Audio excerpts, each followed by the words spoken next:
పౌరసత్వం విషయంలో కేంద్ర ప్రభుత్వం స్పష్టమైన ప్రకటన చేసింది. ఆధార్ ఉంటే భారతీయ పౌరుడు కాదు. పౌరసత్వానికి ఆధార్కి సంబంధం లేదు.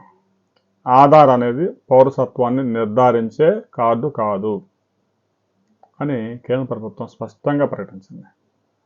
బంగ్లాదేశ్ నుంచి గుంపులుగా బెంగాల్లో ప్రవేశించి ఒక 10,000 15,000 బ్రోకర్లకి షాజహాన్ లాంటి వాడికి సమర్పించుకొని ఒక డోర్ నెంబర్ వేసి అక్కడే ఒక నకిలీ జనన ధృవీకరణ పత్రం పుట్టించి ఆధార్ కార్డులు పొందారు లక్షలాది మంది.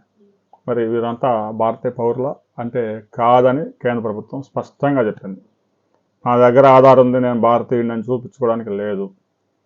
ఆధార్ కార్డు అనేది పౌరసత్వాన్ని ధృవీకరించే పత్రం కాదు అనే విషయాన్ని కేంద్రం స్పష్టంగా చెప్పింది.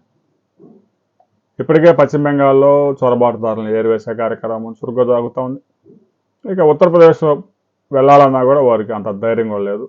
గుజరాత్లో కూడా ఏరివేత చురుగ్గా జరుగుతూ ఉంది.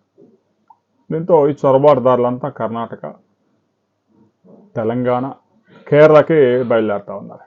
ఇక ముంబైలో కూడా గుంపులు వచ్చారు. వీళ్ళందరినీ ఏరివేసే కార్యక్రమం దేశవ్యాప్తంగా ప్రారంభించిపోతూ ఉన్నారు. ఓపెన్ జైల్స్ బెంగాల్లో ఎలాగైతే ఓపెన్ చేశారో రాబోయే కొద్ది రోజుల్లో గుజరాత్లో కూడా ఓపెన్ చేసేందుకు ప్రభుత్వం సిద్ధమవుతూ ఉంది. ఎవడైనా దొరికాడు అంటే తీసిపోయి దాంట్లో పడేస్తారు. వాడు నేను భారతీయుడిని అని నిరూపించుకోవాలి.